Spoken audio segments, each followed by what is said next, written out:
Everybody, welcome. For those that do not know who I am, Amy Platnick with Associated Builders and Contractors. This morning, we have brought everybody together to talk about the STEP program. Just an introduction on what STEP is and how to maximize the program to be successful for your company. And we have on the phone Greg Seisman, who is the Vice President of Environmental Health and Safety and Workforce from National ABC, as well as here in Rochester, Mike Slabowski from the DeMarco Group. He is the Safety Director for the DeMarco Group. I have passed out, we have the slides. Anybody is interested in wanting the slides after the presentation, just let us know and we will forward them to you, as well as I have some information at the end to give to you, physically hand to you. So with that said, we're going to start. We're going to try, if you have a question, you want to do questions as we go? Sure. We're going to do questions as we go through. So if there is a question, feel free, just let us know and we'll answer it for you. Okay?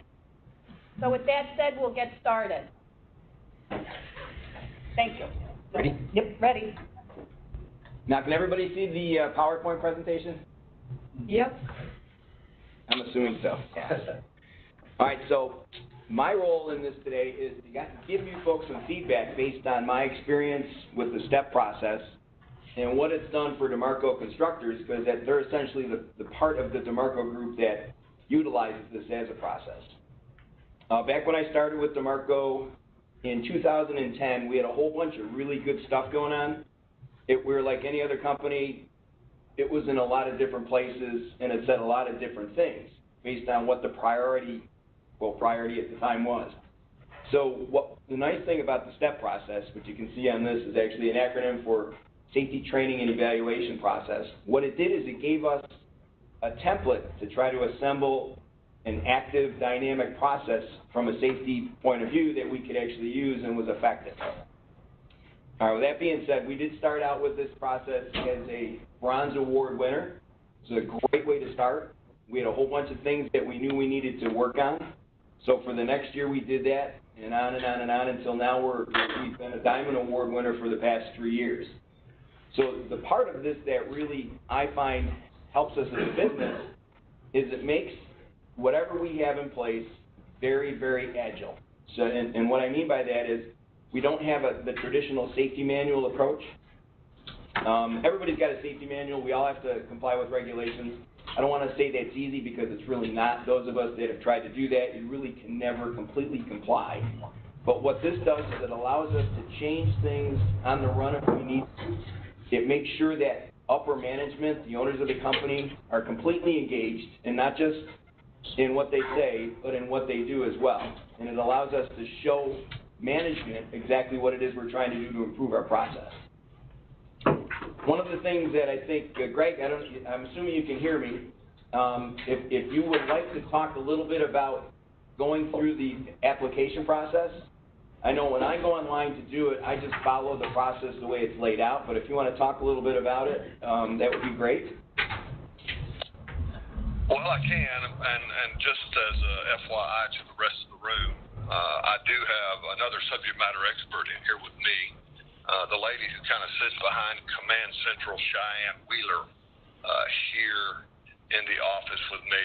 She can talk about the online experience and kind of what you can expect, what that would look like, and what you need to do if you have any issues is basically reach out to her. So we'll let it lay there for a moment, and she can talk about the online experience. And if you're familiar with the application at all, it really is just a duplicate, if you will, of the application, but in a virtual environment. So, initially your first screen sets are kind of introducing yourself as a company, who you are, answering some pretty specific boilerplate questions. But again, I'll turn it over to Cheyenne and let her kind of walk you through this in about 4 or 5 minutes as far as the experience goes. everyone. Okay. I'm not sure if you are able to pull up the STEP application on your screen so everyone can see it. That might be easier as I talk through it. Or I can share my screen. I'm not sure if that's something I can do. Well, I think later on there's some slides that actually allude to this later on in the presentation. You know, I thought maybe when we get to the end of this, if we still have time, we can go through that specifically. But, you know, if you guys could just give a brief overview as to how that works. Right. We just want an overview. Yeah. Just something quick and simple. Okay, so for the most part, when you open the application, it's going to ask you what company you are. You type in your company, it pulls up your data, and then it opens your application. The first page, it asks you your contact name, email, chapter, so on and so forth. Then it gets into more data, such as your NAICS code, your work type, all that fun stuff. And then the next page, you'll get further into things that your OSHA forms have. So you'll fill out essentially what your OSHA forms read, and then it will take you to a next page where it actually asks you to upload that OSHA form. So you can upload an Excel file, a Word document, a PDF, anything of that nature. You can also upload anything regarding your EMR, if you want more OSHAs to see if you qualify for a higher level, it'll let you upload that as well. It's a relatively intuitive form, much like the paper version. It does have some logic in it that if you fail to fill out one specific cell, it'll take you back and say, hey, we need you to correct this. And then just as an FYI, it's really important to understand that we will share Cheyenne's direct email and contact information because she sits at the ready to provide the customer service experience for anybody that's using the online application. So again, it's pretty intuitive. It's kind of like ordering something from Amazon or buying a plane ticket online or something to that effect. So again, I think that you guys will find it pretty easy to use, pretty easy to fill out, because all this information is information that is readily available to you as a contractor. The most important things that we ask very specifically are, what your NAICS code is. We do have to classify you. We also ask you for information with regards to your company volume. The reason we ask those questions, just as an FYI, is to help us understand the types and size of contractors that we have utilizing steps. It gives us great information and data to talk about when we're lobbying on the Hill. In addition to that, we ask specific questions about if you have any insurance preferences, who your broker may be, those types of things. The reason we ask that, again, is because if we find that we have a high volume of our contractor community that is in one specific pool or one specific place, it might be a great opportunity for us to connect to them. So, again, that's kind of skipping a rock across the online app. It does have the I am not a robot feature. The thing that I would encourage you to do is make sure that we have a working email address of a significant person in the building. So, in other words, many times it may be a clerical function as opposed to a safety function. And if we do have any questions on our end, we'd like to be able to go directly to someone who has working knowledge of safety performance inside the organization. So I don't know if that helps or not, but we'll jump back to you guys and let you kind of walk through the balance of the presentation, and we'll chime in as needed. Okay, thanks. And I guess I wanted to ask, I already know the answer to this because I've done it before, but it does allow you to save your information in case you need to get out of the application and come back, correct? It does allow you to save the email that you enter when you start the application. You will receive an email with a passcode to go back in. So you can save and continue, exit out of your browser. When you're ready, you come back. you go to the same site, abc.org/stepapp. You enter your passcode, and it brings you right back to where you started. Great, and it is very interactive. There's a couple of slides later on that gives an idea of that, but it's not very difficult to follow through with that and come up with some good ideas. So thanks. All right, so how does STEP work? Well, the little bit I understand about the history of the process, it's been going on for a number of years. You can see it was started back in 1989 by safety professionals. And I spent a lot of time at Eastman Kodak, and one of the things we did, even though we didn't literally apply for a STEP award, was exactly this process. And I think it was folks similar to those in my position, you know, from an ABC perspective, decided to get the members in a place where their programs and their processes were effective. Again, you know, this has a lot to do with return on investment, and anytime we do anything process related, the front end loading part of it is going to take some time, and time equates to money. And I think if you go through this presentation later on, some of these slides, if you guys want copies of it, I think Amy said you can have it. It talks specifically about return on investment.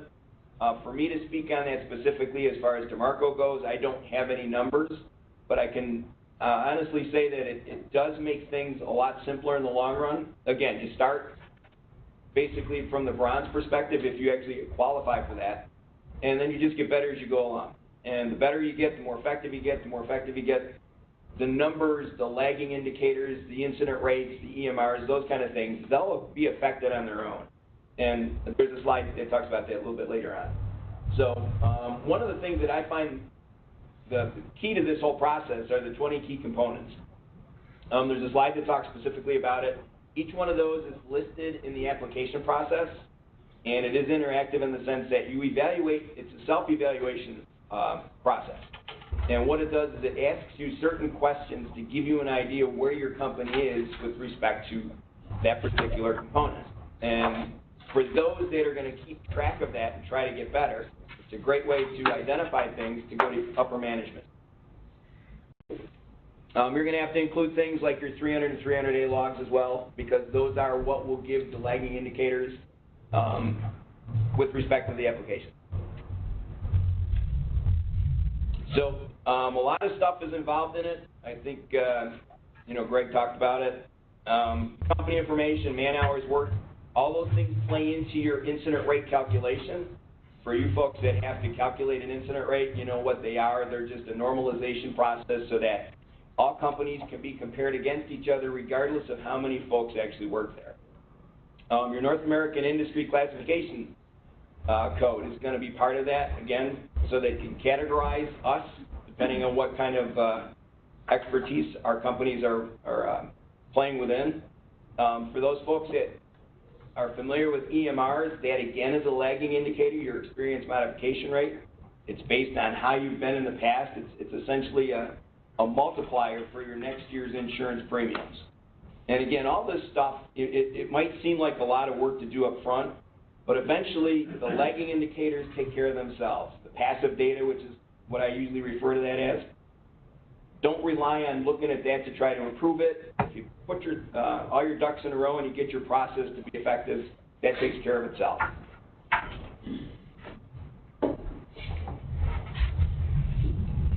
Jimmy, do you want to talk a little bit about this one?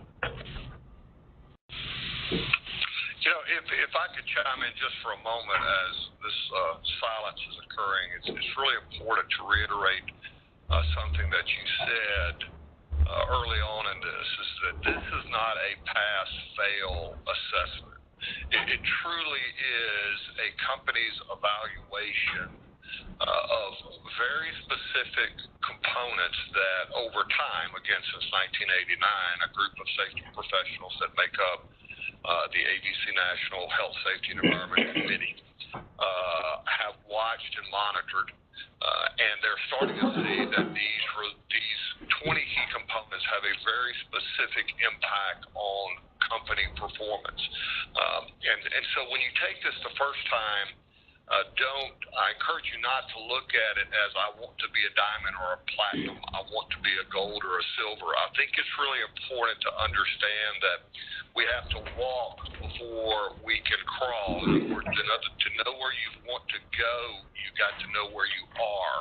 And if you're interested in STEP, this really is win, lose, or draw, a great opportunity for any contractor or any specialty or subcontractor out there to look at their internal processes, evaluate them through their own lens of truth, and say, I want to get better.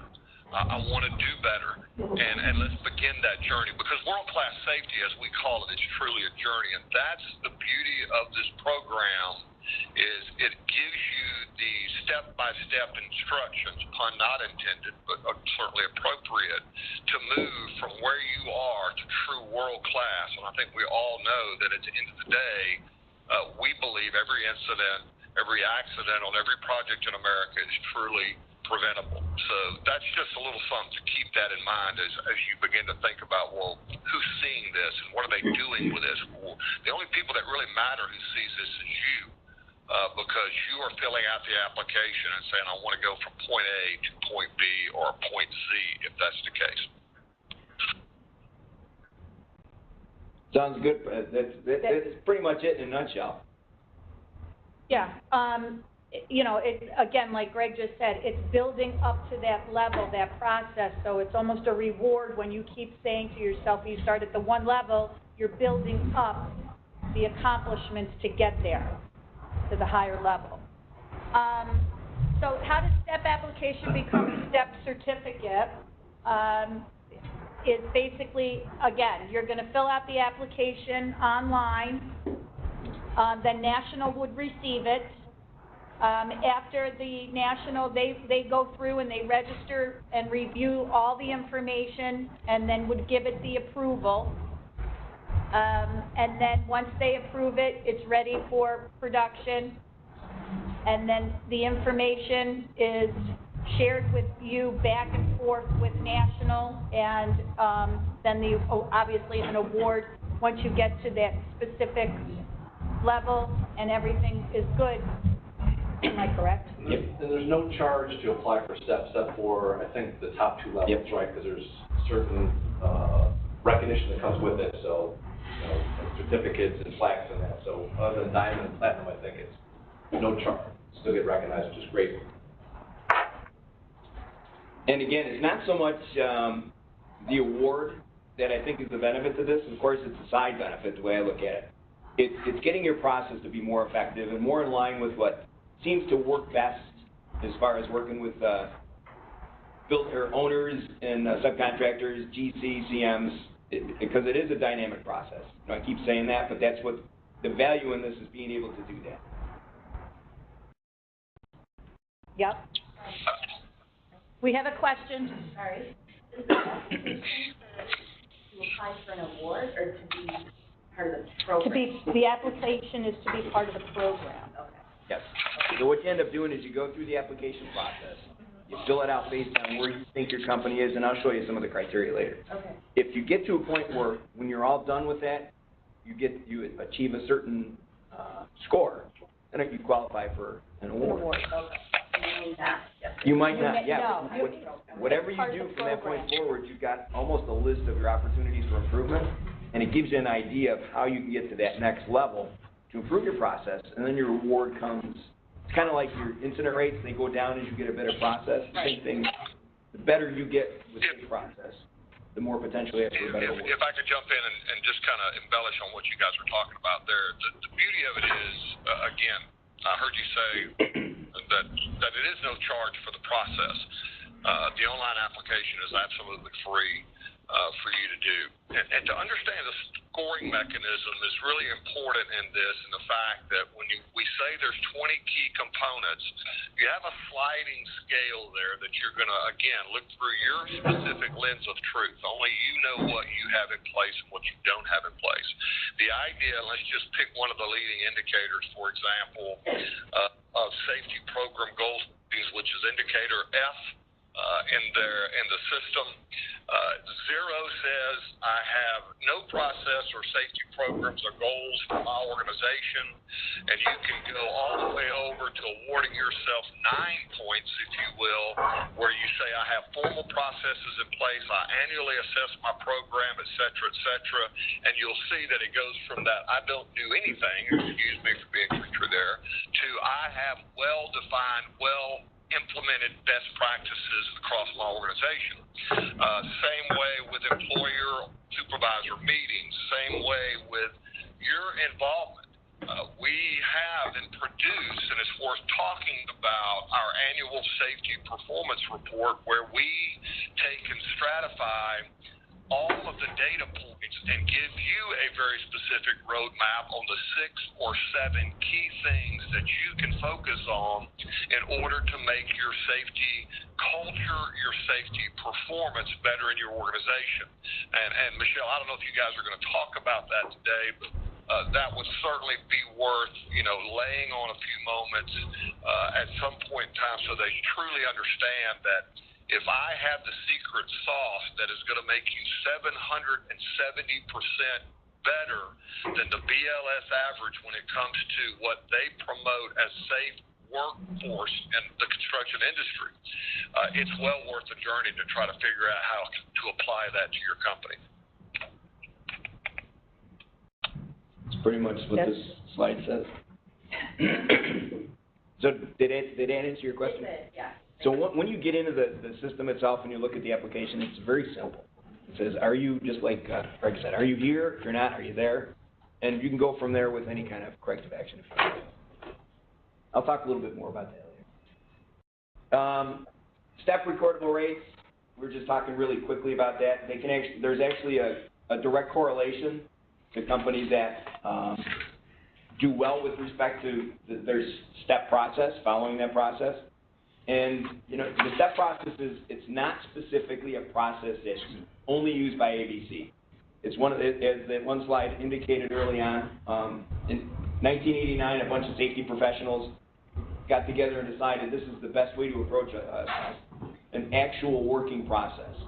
I'm a big fan of management systems, and this is one of those things that, the step process is actually a management system in my mind. So yeah, there's a direct correlation. You guys probably would see some change in your processes a couple years down the road. It's not an immediate thing as far as your numbers go. Lagging indicators, I'm not a big fan of measuring lagging indicators, incident rates, EMRs, but it's one of those things that is used by the, as a whole, it's used nationally to try to categorize people with respect to risk. So leading indicators, which is what I like about this process, all those components are, to me, a leading indicator. The better you do with those things, the more better you're going to position yourself to reduce those other incident rates in EMRs. Make sense? World-class standards for safety in the construction industry. Everybody likes to think that they have a world-class process. I like to believe that the Marco Group does. One of the things that, is going to sound kind of cheesy because everybody talks about it is, safety within my company and within folks that are very effective and have done a very good job, safety is not a priority because we all know priorities change. It's like the weather. But if you make it a core value, so it's, and you can see that it's on the bottom of that slide, so it's something that there's a thread, excuse me, in and out of your process, that no matter what you do is going to be considered, whether it's upper management, the guys in the field, it's always a top consideration.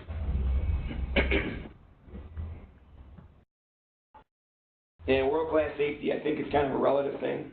Lose my voice here. I think it all depends on what you're doing as far as your company goes. Okay, specifically, how did it benefit DeMarco? Well, one of the things we did is we took the old safety manual approach. Again, we still have it. A lot of the guys in the field like to see it. What we did with that, we took the step process and we kind of aligned them and we implemented the step aspects within our safety process, if that makes sense. So rather than just have a safety manual that all the field folks read and management looks at, That's still part of it because we have to comply with regs, but we have all kinds of other things in there that allows us to continually improve our process. Thank you. You're welcome.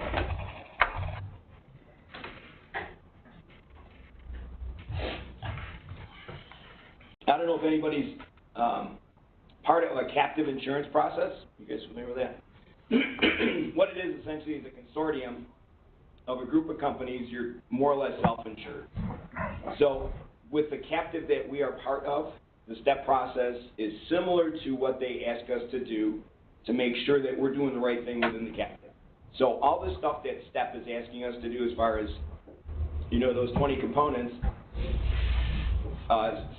similarly, the insurance company's doing the same thing, the consortium.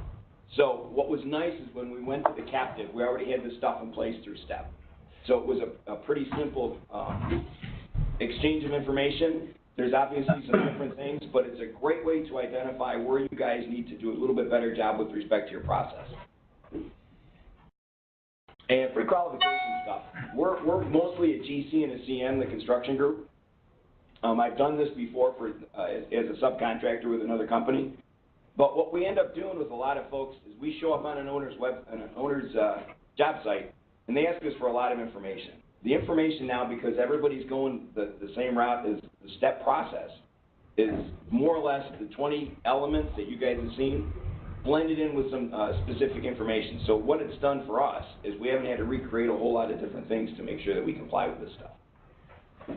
So we've talked a whole lot about subcontractor stuff. One of the things we ask for our subcontractors is essentially the STEP process. So what we don't want to see is the safety manual. I mean, obviously it has to be there, but we want something to go along with it that allows that company to have something in place that's going to allow them to get better as time progresses. So here are the 20 key components. So when you guys go online to actually apply for the STEP award per se, and again, it's not so much trying to become an award winner, it's trying to identify where you are with respect to your process and figuring out a path forward to get better. And even though DeMarco we've been Diamond Award for the last 3 years, we still have opportunities for improvement all the time. And this is a great way for us to identify better places to go. Employer involvement, and I'm not going to go through each one of these specifically, but that's really the whole ball of wax here. The owners of the company, a lot of times they'll talk about being engaged, and I'm not saying they're not, but as you get closer to making safety a core value, the more they realize that process is going to, whatever process they have in place, whether it's their business practices or whatever, it's always going to be there.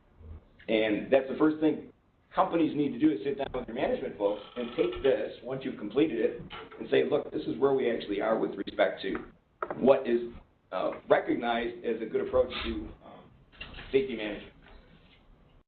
And the items that are red are things that we're going to talk about specifically later on. There's an idea for you guys to get some sort of baseline as to how the questions are asked. Now, before we get off the slide, any of you guys have any questions specifically about this? Anybody else have any questions? I'll try to answer them if I can, but the best way to do this is to start to apply, and it walks you right through it. Here's an example of what I'm talking about. You guys even see that? Well, in addition to being an eye test, what this is talking about specifically is the things that the application actually does to help you make a determination as to where you are. Now, this is new employee orientation. I think you guys have stuff. It's in the handout. Page 14. That was page 14. Somebody say it's page 14? Mm-hmm.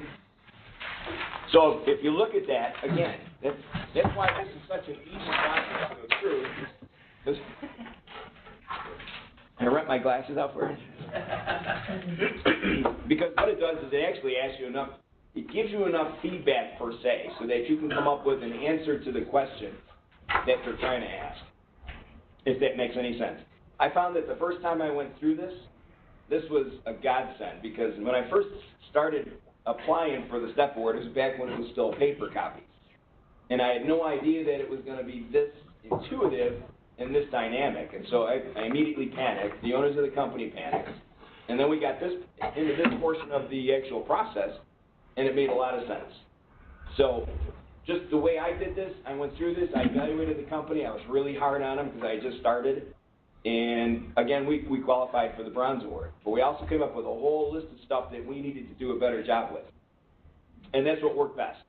So what I did is, I would assume that the highest score is like a best management practice, if you will. And in this case, you can see there's a whole lot of stuff that you should have in place in order to be considered best management practice or world-class as far as that goes. We beat that one up pretty good. Yeah. And I don't know what people do for a safety orientation in your companies. Obviously, the amount of information that you can pass on and the time frame in which you do pass it on is really important to folks in the field. One of the things that we do at DeMarco, depending on what your level of management responsibility is, determines the amount of orientation you get. So what you might think is that those folks get less because they're really just going to be managing people and they can assume that folks, their subordinates, are going to be well informed. We're not saying they're not, but we make sure that the management folks, from an orientation perspective, have way more information than the guys in the field to start out with. And the guys in the field will get it. A mentoring process works well. I don't know if you folks do that. You guys do anything with respect to, you do apprenticeships? Yeah, we do the apprenticeships. So any way you can flag your brand new workers to give them maybe a person to work with, that's all part of our orientation process. And it might seem redundant, it might seem very time consuming, but I think in the long run, everybody has a much better feeling about getting out in the field. But again, orientation, a lot of information needs to get transferred, and it needs to be done right away, and I think you're seeing a correlation here with respect to that. I just have a quick question. Yes. This new employee orientation, now, does this STEP program give us the tools to do this, or is this just part of the application process that you put on?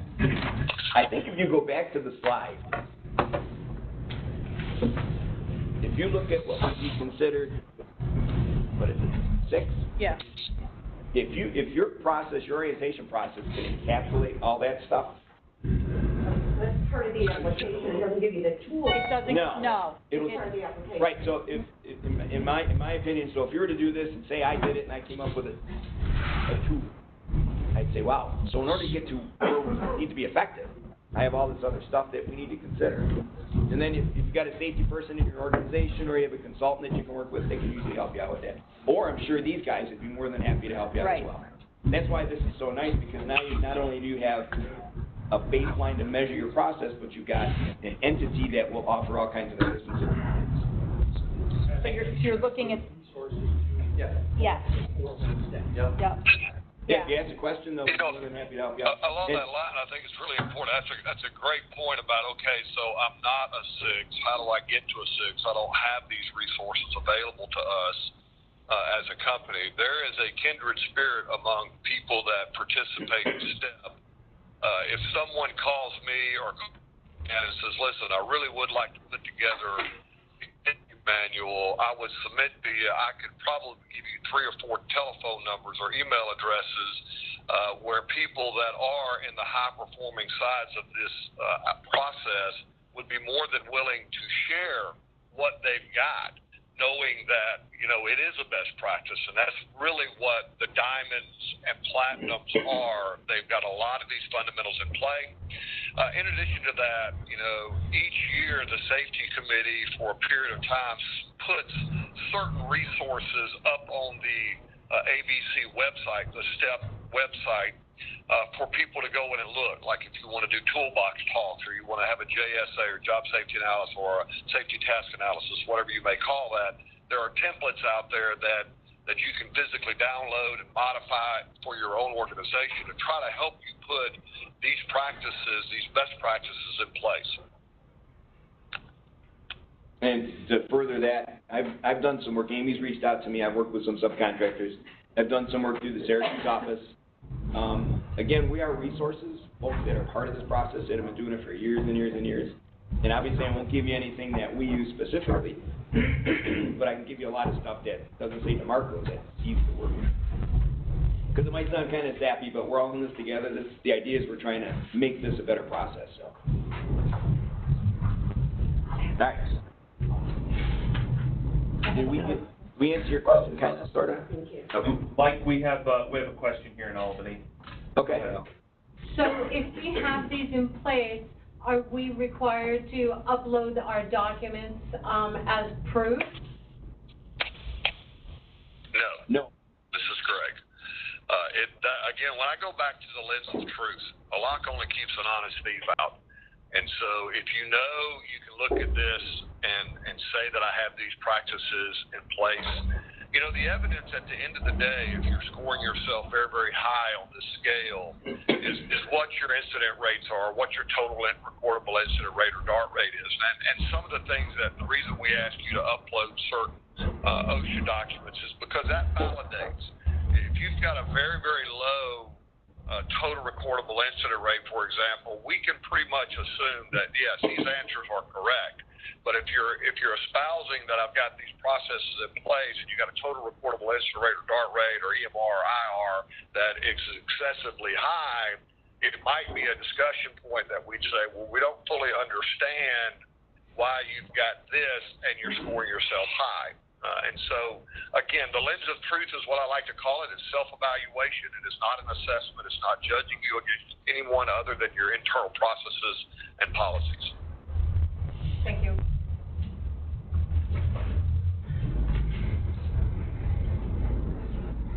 So a little bit more in orientation. I don't want to beat this up any more than I need to, but we have found that this is absolute as far as trying to get people on board with respect to safety culture. Now, the first couple of days somebody's on the job site or in an office, that's to me is the most important time to get to them and indoctrinate them with respect to your company policies and processes. And part of that is just what we were talking about earlier. This is more of a management system. They need to understand what it is that it entails as opposed to throwing a manual at them and saying, this is what we do.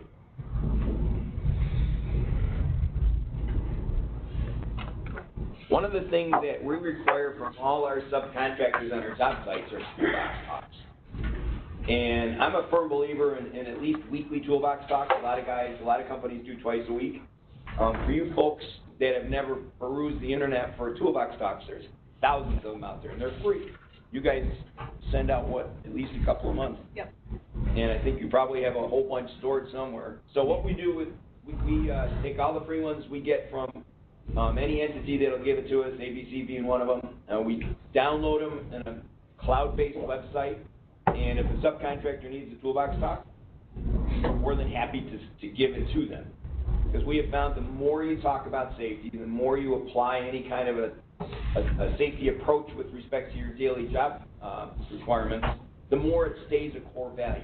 People are always, they're contemplating it. And the more you get, once you start getting away from that, I think people stop using that in the sense that it is part of their daily considerations. So again, here's another way that people you would evaluate yourself with respect to toolbox talks. We don't conduct other companies' toolbox talks because there's obviously some liability there. But what we want people to do is own their own process. And I think as a GC or a CM, when your subs come on site, being the controlling entity, you kind of set the tone. That's what we try to do, set the tone saying, you guys are responsible for your own performance financially, and you are as well as far as being from a safety perspective. And all this stuff allows them to be very effective with respect to being an independent entity as far as that goes. And you can see there is some correlation between keeping, safety in the forefront using toolbox talks. One of the things I tell our folks in the field is the subcontractors especially, a lot more times than not, a toolbox talk does not satisfy training requirements with respect to OSHA or any other regulator as far as that goes. So what it does is it enhances that kind of thing.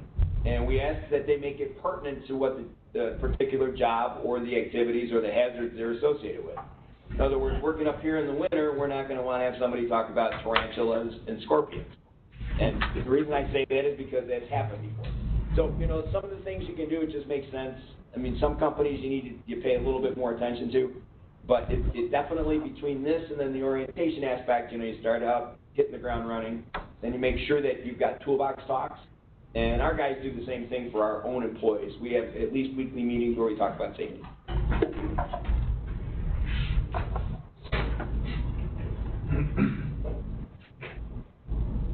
then this is pretty much saying what it is that we just talked about. You know, frequency is important. Again, the more you do it, the more it becomes part of your daily consideration. And again, you know, your incident rates are going to reflect that just because you're doing a better job managing your process. If you don't focus on lagging indicators and you focus on leading indicators, all that stuff is, your numbers are going to normalize based on your, what you're doing with respect to your system. You know, things like identifying hazards, doing a hazard assessment, JSAs are great. One of the things that we're doing a lot better job is using JSAs, JHAs, whatever you want to call them, activity hazard analysis. Because once you identify a hazard, you can mitigate it. And part of the toolbox talks for some of these folks is how to do that. Substance abuse program. For some folks, this is a sticky wicket. You know, I've dealt with some contractors in the past that have a hard time trying to implement this. Because what it is, when you do implement a substance abuse program or a drug-free workplace process, it has to be an equitable distribution along your entire company. So if you say that somebody tests positive, they're going to be terminated, essentially that's what you have to do. And what we have found, though, in our companies and our job sites, the subcontractors that require this from, it makes a big difference from the perspective that we're not having incidents involving substance abuse. So it's not one of those things that you initially find out that it's impacting your bottom line. But what you do is historically you go through and you have data that supports that because you don't have any incidents relative to it, that the process should be working. And you can see there's a whole bunch of criteria with respect to evaluating yourself. There's a lot of information, free information out there with respect to drug-free workplace programs. Training is the key as far as this goes, making sure that your companies implement the process, train your employees so they understand the rules of engagement, so to speak. If you don't do that, there's a lot of ways you can get in trouble, but you're really just not doing the process justice.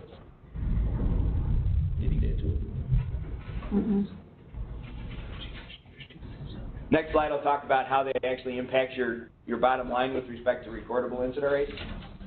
And I don't understand where the data comes from, but we have found the same thing with respect to looking at subcontractors. We pre-qualify subcontractors that work on our job sites. And one of the things we ask is they have to share incidents with us. Not so much, obviously not names, but we look through the incidents to find out what the causes are. And for the folks that have programs that are implemented, we've never had a problem. There are some subcontractors that we choose to not work with because they choose to not have a process. So you don't ask any of your subcontractors to see their program, you just look at their... Well, actually, their substance abuse program will be in their manual, and we do look at it. Okay. Yep.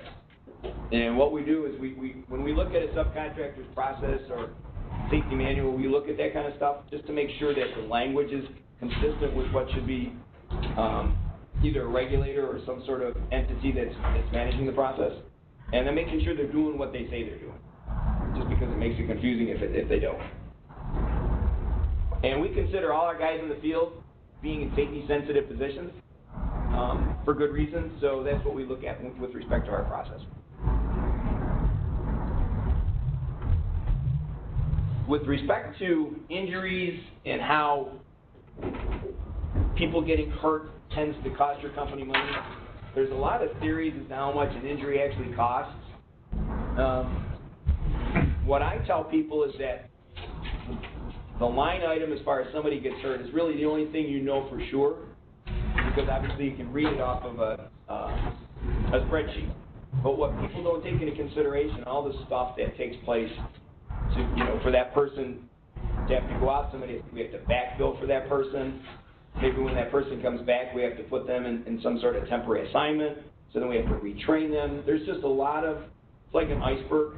You know, if you look at an iceberg, you see very little of it above the water, the majority of it's below, and the same thing with costs with respect to injuries. So obviously, the less injuries you have, the less cost you're going to have, which is why this process is so important, because the better you get at managing your system and your process, the less injuries you're going to have on the site. And that is really essentially what this is all about, making sure people don't get hurt. Some more information with respect to injury costs. I don't usually spend a lot of time on this when I talk to, say, my management or the owners of the company. They understand it. they realize that, yeah, when somebody gets hurt, it's bad for everybody. But there's, workers' compensation, your EMR is gonna reflect that. What ends up happening a lot of times on our sites, one of the reasons why we pay close attention to this whole process is litigation going down the road if somebody does get hurt, a subcontractor gets hurt. We've all been in positions, we're a very litigious society. So what we're trying to stay away from is allowing conditions to exist where other people can get hurt on our job sites. So part of this is to make sure our employees don't get hurt, and the other part of this is to make sure that subcontractors are indemnified in a sense with their programs that keeps them from getting in positions to get hurt. And here's a little bit more about safety as a profit center. Again, depending on who you are in the company you work for, sometimes it's hard to sell. What I usually go through, like I said, is not so much the dollar amount, but I go through all the steps that take place when somebody does get hurt. There is a definite financial savings, if you will, for not having injuries in your company. But then again, you look at your incident rates and you look at your EMRs and you can kind of figure that out for yourself.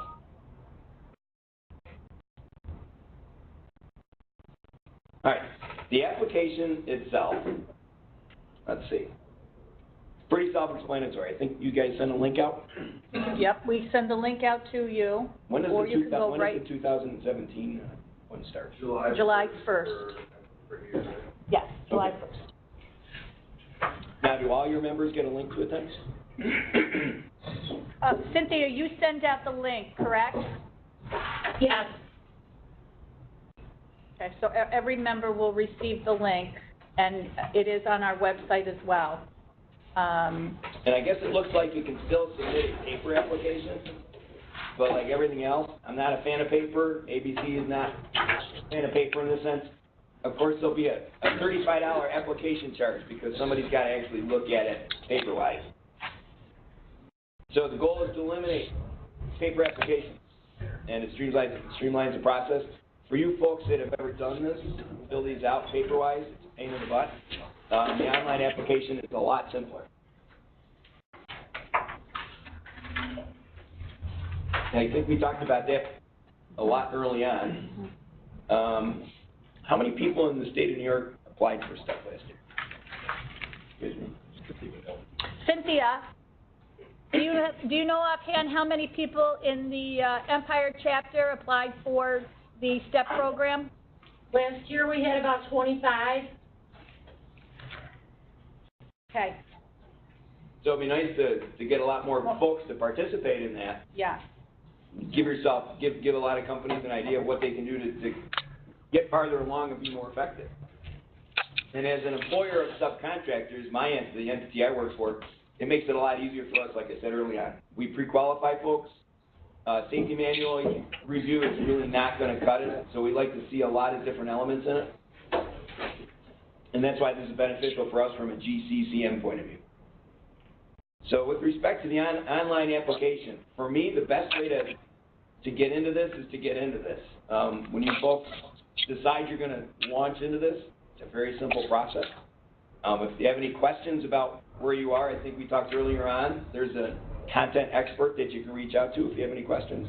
I'm sure these guys would help out. Yep. When in doubt, ask. Again, it's not that difficult. What it is, a great way to give yourself some idea where it is you need to go to get better. Best management practice is exactly what those guys have within their process itself. So 2015 step. You can see there is a charge for diamond and platinum. And I think that, again, you were commenting on, because of what goes on with it. It's a very nice plaque. It's a great way to look at your company owners and say, remember when we started this and you were like, yeah, it's going to take a lot of time, and it did. And you get to a point now where you can obviously not rest on your laurels, but you can say, the amount of time and effort we put into this, we managed to get an award, which was a side note. Look at our incident rates and how much they've gone down in our EMRs and how great they are. And again, we're part of a consortium as far as insurance goes. We're part of a captive. And that our cost with our premium costs reflect, they coincide with what we've done with regarding our STEP award. So I'm thinking there is a correlation. The owners of the company think there is, which is why every year when this comes out, the first thing they do is send me the application, even though I have it. I get it from 5 or 6 different people. I want to make sure I go through it. And I mean, I just think it's a great way to communicate what you're doing and what you need to do to get to where you need to go. Any questions? Anybody have any questions so far? Okay. That already been answered, I thought. It has been. Do you have to recertify every year, reapply every year? Yes. Okay. And you got to go through this, answer the same questions, so to speak, provide the same information, your OSHA logs, your experience, your EMR, workable rates. And what we found, we actually went down one year with a couple of categories. We got worse. So then we had an opportunity to fix that. And the other ones we got better at. So, you know, that's when we went from bronze to silver. We did better in enough of them to get the better award. We still have some growth opportunities. So. Any other areas have questions?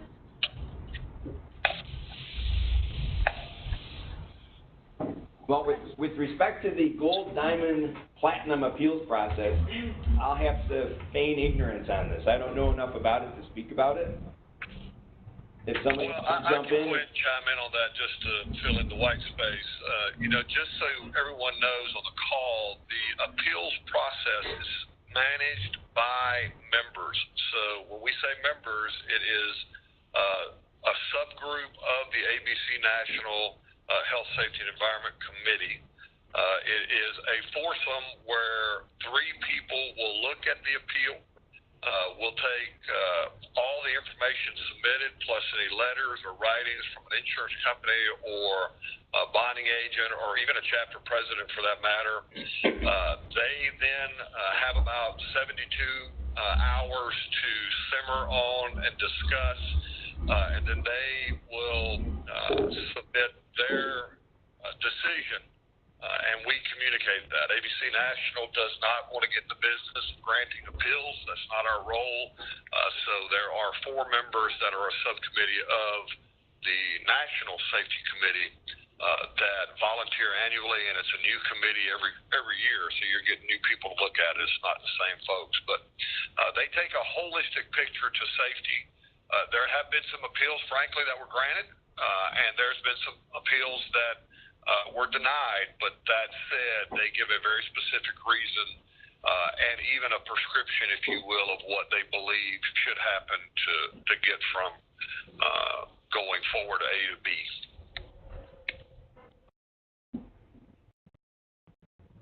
So if you do need to appeal it, just contact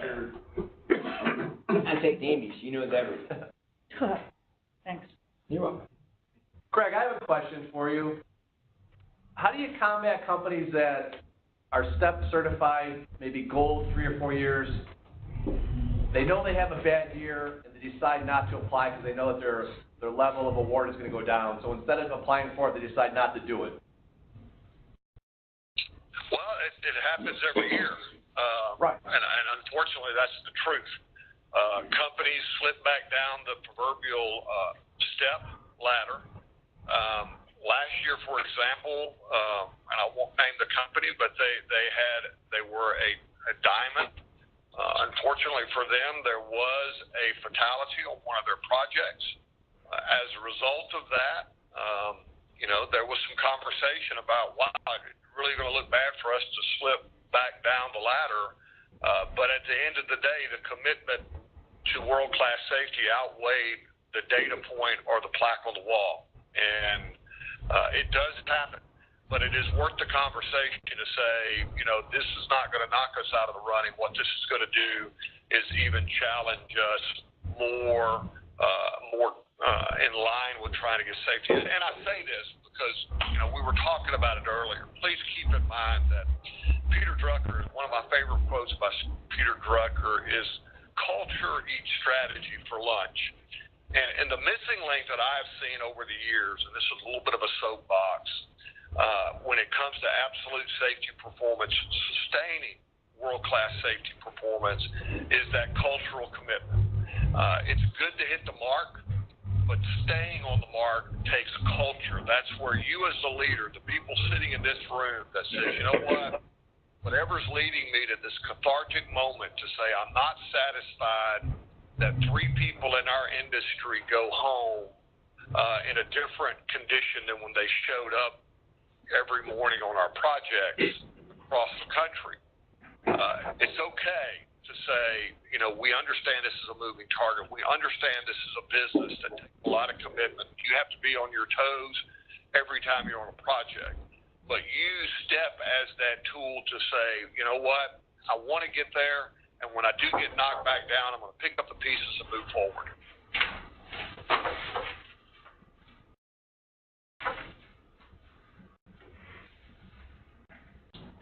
So with respect to qualifying criteria, I don't remember how that actually works. So if we submit an application and we get to a point where we qualify for an award, you guys let us know that we qualify for it? Or is it in the process itself? So when you submit it, you can say, hey, look, you guys, I don't remember how that happens. Cynthia? So Cheyenne can kind of answer that. Okay. It's how do you know where you hit? Right. Yeah. And you can talk about that inside the app. The app has some knowledge, intuitive logic built into it. So before you even start filling out the app, we have an instructions booklet that gives you the criteria, so you can kind of look at it beforehand and figure out I'll probably be bronze or I'll probably be silver, so on and so forth. When you are doing the online application, you will know instantly. Once you submit your data, it will tell you you've received this level. Now, in some cases, it will give you the chance to upgrade. It will say, you may be able to upgrade. You can upload extra forms. The upgrade process does not happen instantly. So, say you have silver, and then you decide to upgrade. It will then fall on me to see if you are eligible to upgrade, and I will contact you. Now, if you're doing the paper application, you will not know right away. You will know once I get that in my hands and I process it. But that's why we've been pushing for the online application other than just time management. I mean, you know right away. You don't have to wait on anything, and you also have the option to upgrade, too. Good. Yeah, because with the paper copy, I remember it was like, how long do I have to wait before I find out? And the owners of the company be like, how do we do? And so this seems like to be a lot more effective. So the main differences between the bronze, silver, and gold, of course, is and platinum is your score with respect to those 20 components. But you can see platinum, you have to jump through a few more hoops. And, basically what they're trying to do is... And it's important to point out that the fee there, that $235 or $335 or $435 respective to the level, it really to cover the cost of the plaquage that you get, the award, if you will, as opposed to anything other than that. So it's kind of a pass-through cost, if you will, on trying to get a very nice plaque sent to you to recognize your company for your accomplishments. And then if you get to the Diamond Award, you can see there's a little bit more, the boundaries close a little bit more. So incident rates play into this, EMRs play into this, your performance with respect to regulators play into this, as well as those 20 key components. Now, again, as you do better with respect to the 20 key components, your numbers should reflect that. And if there's still no correlation after a couple of years, then maybe what you need to do is revisit your process for evaluating your performance, making sure that it's a continuous loop as far as improvement goes. So, with respect to today's objective, threw a lot of information at you. Amy and I chatted about what we wanted to do with respect to this. If we were to sit down with you folks and go through the entire process, we'd be here for pretty much the whole day. And some folks would get a lot out of it and some wouldn't. So we thought if we could just give you a basic idea of the process, benefits from a company point of view, like what DeMarco has gotten out of it, what we've gleaned from doing this, and give you an idea of that. It's not so much earning an award, it's more like identifying your opportunities for improvement so you can have a world-class safety culture as well as best management practices which play into that as far as how your system works. The ABC folks, great resources. Like I said, I've done some work with quite a few people to help with their programs and processes. We're all really busy people. This is just another one of those things that gets pushed on our plate sometimes.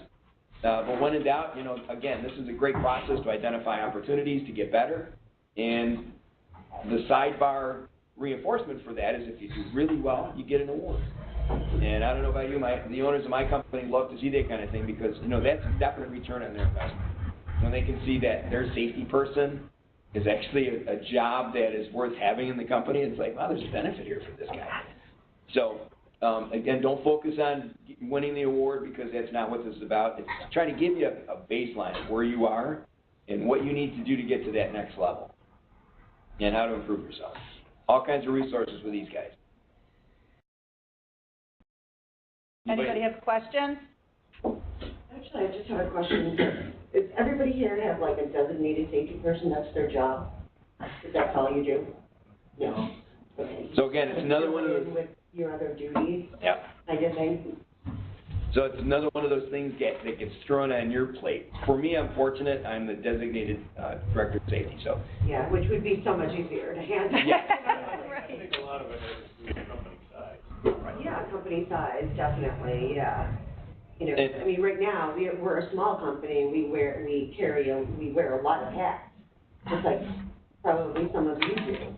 right. You know, and I'm just trying to figure out how this is gonna work for a company of 20 people when you don't have a designated person to spend a lot of time. And we do the basics, don't get me wrong. Right. Right. But you know, I'm just trying Well, that's why you to don't, using this, you don't need to have a content expert. This You know, is you the can- process to assist you with what you already have in place or don't have in place to improve it. So you're not going to be, which is the point I think you were trying to say, you don't have to have that one individual. Right, you don't have to have that safety wacko on staff that knows all this stuff. See, but you at least need to know where you are with respect to what's required of you guys, right? And I think this is great, and it's a free way to do it too. I mean, if you're a member of the ABC, and this is there to give you an idea of what you need to do, like I said, establish a baseline. These guys have resources, they offer training, they have people that they can reach out and ask to help out. And we have no problems doing that. I mean, and Mike and I have already, you know, we spoke briefly over the months leading up to this about if you feel that you want to take another workshop, do another workshop on how do we even go about, like, these are our processes now, what do we do next? How do we go about doing that, you know? Can you help us do the 1, 2, 3s to get there?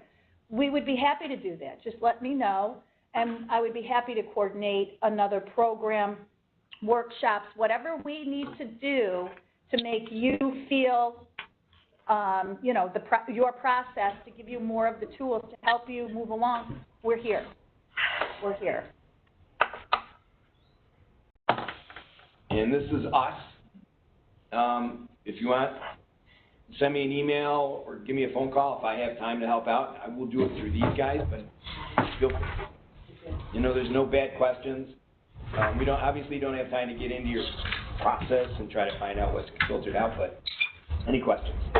One of the things I just did with a subcontractor is go through how to do job safety analysis, things like that. It's very simple.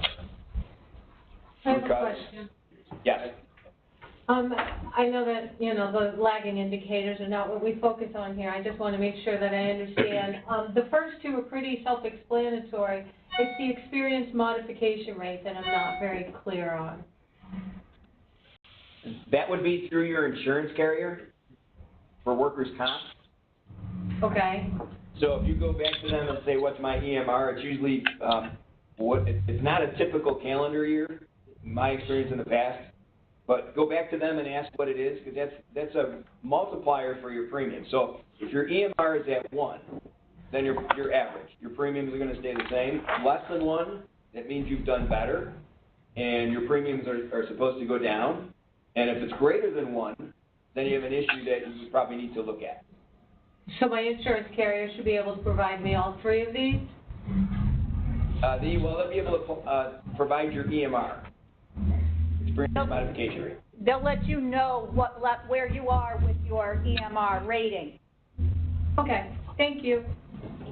So back to the EMR. You could have had an incident 3 years ago, and it stays with you Yeah. Because for it's a 3 year. 4 years. Yeah. You know what I mean? So that's the one unfair thing in that EMR, because you could have 2 good years and it's still. Well, EMR I think part of this thing, and correct me if I'm wrong, Greg, is that appeals process. So if your EMR spiked because of that, you're a small company, it doesn't take much to get your incident rate skyrocketing, as well as your EMRs. That's why I'm not a huge fan of those things. But they do correlate to a lot of things. So if you do have a spike and you approach these folks, if you're looking at, getting to that bronze or silver or whatever, I'm not saying they would work with you on that and change it, but, things like that is what they want to hear, because as your process gets better with respect to those other components, you're going to get better. But yeah, that's something. Yes, you said it well. I mean, there is a direct correlation numerically to your IR, your incident rate, your experience modifier rate, and those kind of things. So even though we don't calculate your EMR, your insurance company manages that, and that's directly related to your premiums and such that you pay.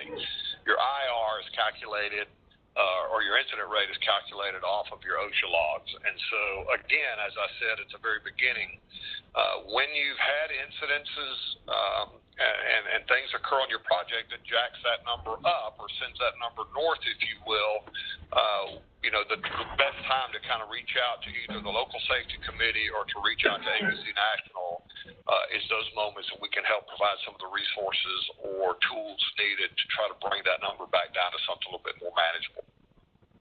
All right, thank you. Do the average scores for the EMR, is that only gold level and up? I don't remember, to be honest with you. I know it is gold and platinum and diamond. Greg? It's at the higher levels, yes, but I don't know that I fully understood the question. We were wondering if you need to have an EMR to apply for the bronze and silver award. I think it's listed under the criteria for gold, platinum, and diamond, but is it a requirement for bronze and silver? I'm going to have to go back and look. I don't believe it is at the lower levels. I think it is at the higher levels. Yeah. My question is, Stand by just a second. you're referencing like 3-year and 5-year averages for those in here? Section gold for an incident. That was only at gold or above, or if you could average at the bronze or silver level. I don't know. It's a good question. On page 5. Greg, it looks like it's on page 5 of the app. Yeah, that's what I was trying to pull the application back up, Josh. So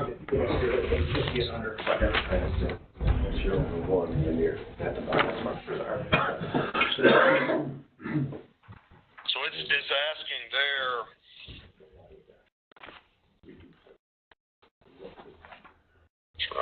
Gold. Pardon me while I scan this thing. I can't see. I think you'll probably find out when you apply. So, good question. Obviously, it's a great question. It's a great question, because. What do you answer? Okay, are there any further questions? Well, what I'd like to do is thank Mike for today's presentation, educating us on the STEP program, as well as Greg and Cheyenne. Thank you for your time. Just so everybody is aware, this is our new video conferencing that ABC has purchased for all of our all of our regions. We have one of these in every region. And the wonderful thing about offering this type of video conferencing is it's able to lower the cost for types of programs that we are doing, whether it's a safety program or some of our apprenticeship programs that we offer. We also would love to have, some feedback from you. So you might get a little call from me to say, what do you think? I thought personally I don't think there was an issue with hearing or feedback. I thought it was great. So this is just another way that we are, keeping ahead of technology that our members are asking for, as well as some of the instructors are saying this is what needs to be, this is the way the world's going, and let's head down that path. So if you have anything you want to share with us here at ABC, and myself and/or Mike Canale, please feel free to reach out to us. We're here. Okay? We pay for it, I'd use these guys. So thank you for coming, everyone.